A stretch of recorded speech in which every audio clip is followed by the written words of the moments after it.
Hey everyone, it's Dealer Destro, and I'm back with another modern era G.I. Joe review.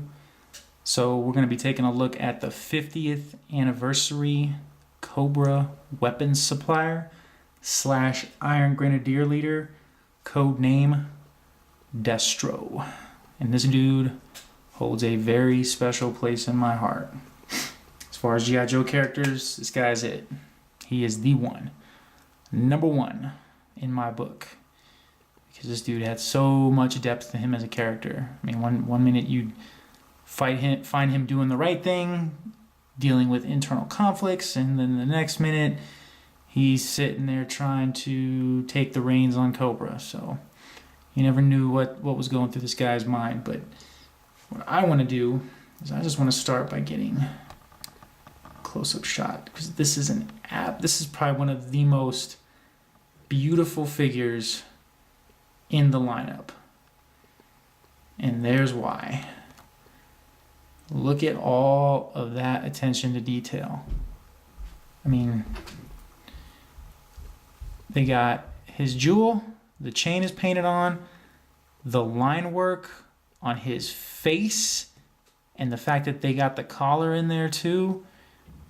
Nice little paint accent to break up this kind of black torso.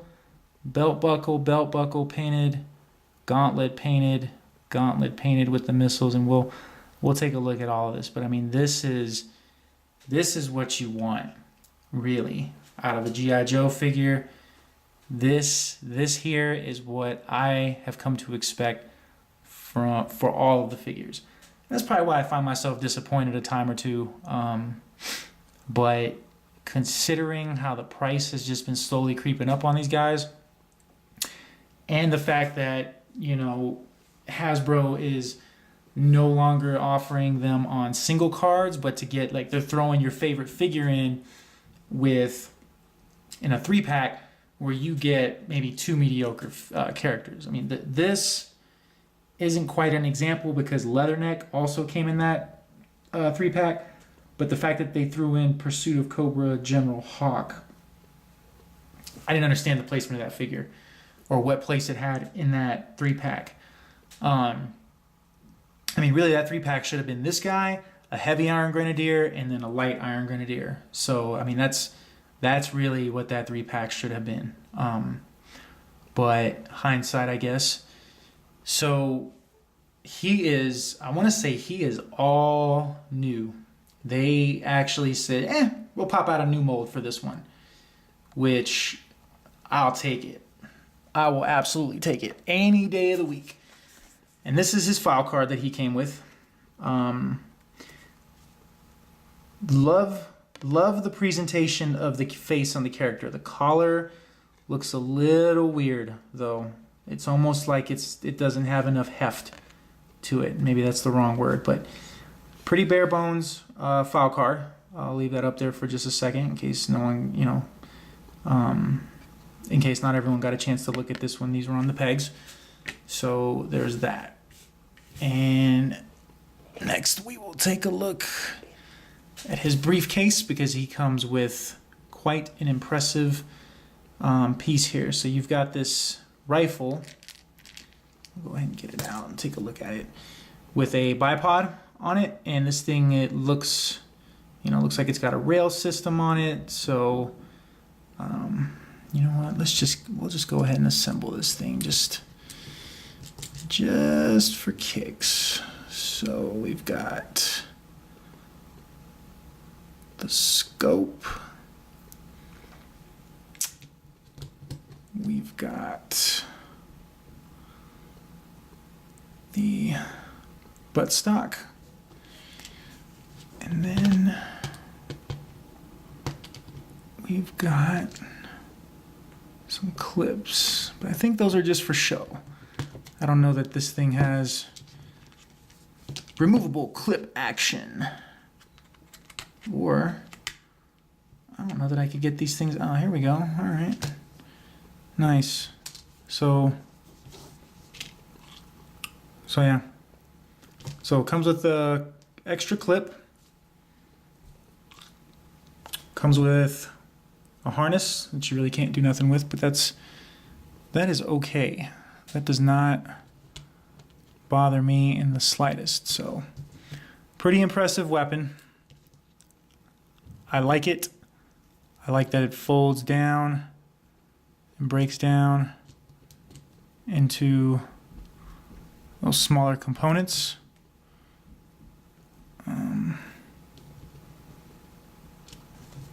Yeah, that's the kind of stuff I appreciate right there. And that's the kind of stuff I want with all my figures, if I can get it. Now, I know that's not always feasible or always the case, but when I can get it, I will take it. So there. So we'll fold that up and put that to the side, and then we'll take a look at this guy. So again, he's got some impressive line work, ladies and gentlemen. This head sculpt is a thing of beauty. It is a absolute thing of beauty. This Destro is usually the one that catches my friend's attention when they walk into my room and they just kind of take a look around. You've got 1, 2, 3, 4, 5 different kinds of paint just from here to here. And I get it. There's some of it's used sparingly, and I understand that. 6, if you count this, 7, right? And then I like how they gave him some heft, like kind of, because he was big boy in the comic book. Like you see him, you know, hitting the weights. Completely new sculpting here and painted. Paint, and it looks good. It really does. And they gave him the updated bit of articulation too for his hands, which is, I will take that. I mean, if you're gonna do a definitive version of a figure, then you don't wanna cut corners. And here, I'm gonna say they did not cut corners. It's just a reflection of the light. But the paint gets a little weird in there, so I'll be touching that up. This will be getting painted over because this thing is kind of out of place on him. Looks good on the infantry and all those other guys, but on him, this is out of place. So I like how the articulation is not hindered because they were smart about how they did this. So you get the full range of motion. Elbow joint. You can get whatever pose you want with that range. Same there. Back looks a little plain, but I'm not even mad about that because I mean that's how he looks. I don't think there's anything they could have done, any more they could have done about that. Paint looks okay as far as red on black. Red is red, white, yellow, and orange. Those are the sucky colors to work with, but here they pull it off rather well. The only thing I'm going to say about this figure, and it's something I can totally fix it on mine, but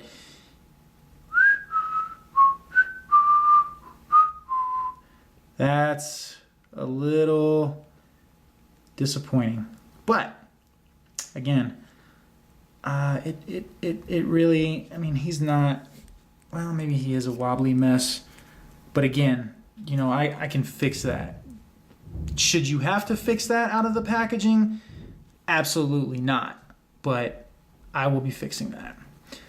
Range of motion, pretty good. Flares out again because his leg is so diesel. And I love how they made him look like a big menacing character because that is what he looked like in the book. Really good range of motion here where they did skimp. Oh, actually, wait a minute. What? I must not have never noticed that. He has like he's got what you want out of an ankle joint. He's got one of the newer like ninja ankle joints, which I don't think I ever noticed that until just now. Anyway, overall, really, really solid figure. He does stand out on a shelf. Does he hold a position on a shelf. He has a presence. He really does.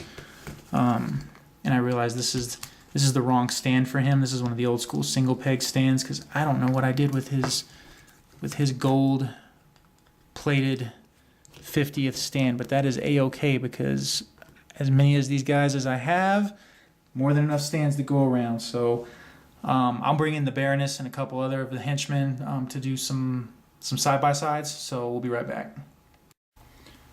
So there he is with his Baroness, and you can see how he is taller and has more of a presence. And then there he is with some of his higher ranking folks within his units. And again, you can see how he holds kind of a commanding presence.